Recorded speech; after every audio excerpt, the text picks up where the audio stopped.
Here's another thing that may be funny, but it's a good example of how things really are. But people, when you are totally literal of how things are, people think you're joking. So, I'm so excited, I don't need to sleep. Dan does, but I don't. So when I, Dan, put my body to sleep, the I that is excited is still aware, and it's still thinking, and it's still creating, and it's still going to other astral realms or lucid realms or whatever people have put words to them. And it's still doing whatever I create, and the more I'm focused, the more I can do.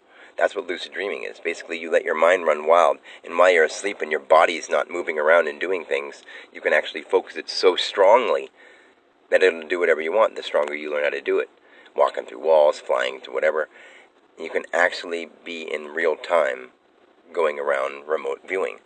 That's how you do it, is by having that much level of consciousness. So yes, when I say I don't get tired, I don't.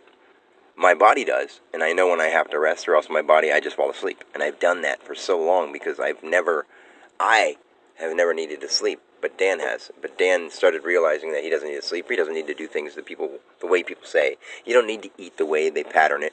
Nothing that you hear on TV or the radio or the news or anything is important.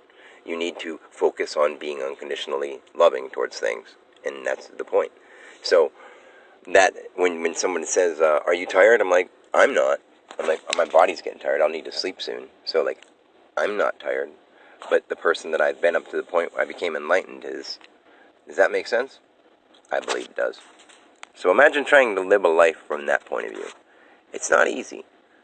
It's interesting. It seems crazy to other people, but you can't change it once you've been there. You love them anyway. So, yeah. Peace.